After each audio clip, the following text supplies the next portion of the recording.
மலரும் நினைவுகள். நாகை நீலாயதாட்சி அம்மன் கோயில், முக்கியமாக வடுவூரில் உள்ள ராமர் கோவிலும் பக்கத்தில் உள்ள அம்மன் கோயிலிலும் பாடியிருக்கின்றேன். பிரசித்தி பெற்ற கோயிலில் இவைகளும் ஒன்று. அதன் பிறகு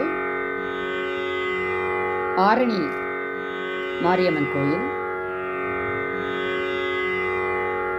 திருவண்ணாமலையில் உள்ள மாரியம்மன் கோயில், பாண்டிச்சேரி மணக்குளம் விநாயகர் ஆலயத்திலும் பக்கத்தில் உள்ள மாரியம்மன் கோயிலிலும் பாடியிருக்கின்றேன்.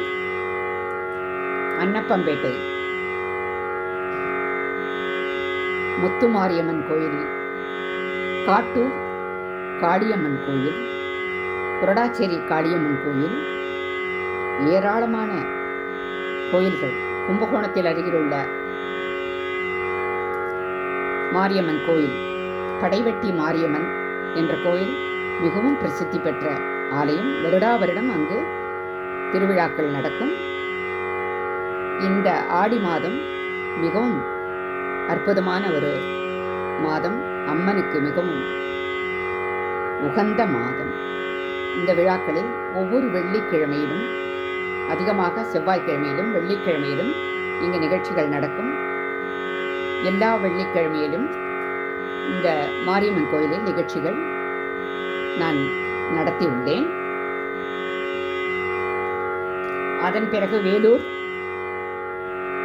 போடிநாயக்கனூர் பக்கத்தில் உள்ள சிறிய கிராமத்தில் மாரியம்மன் திருவிழாவில் பாடியிருக்கின்றேன்.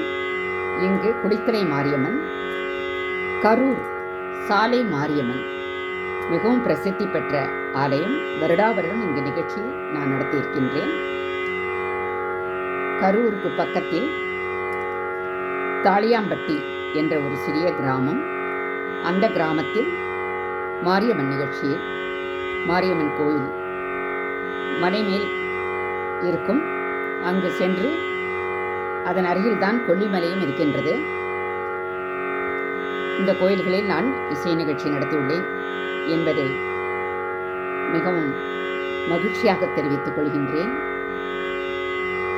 அம்மனின் அருள் எல்லோருக்கும் கிடைக்க நாம் எல்லாம் உள்ள அந்த ஆதிபராசக்தியை வேண்டிக் கொள்கின்றேன். நன்றி, வணக்கம்.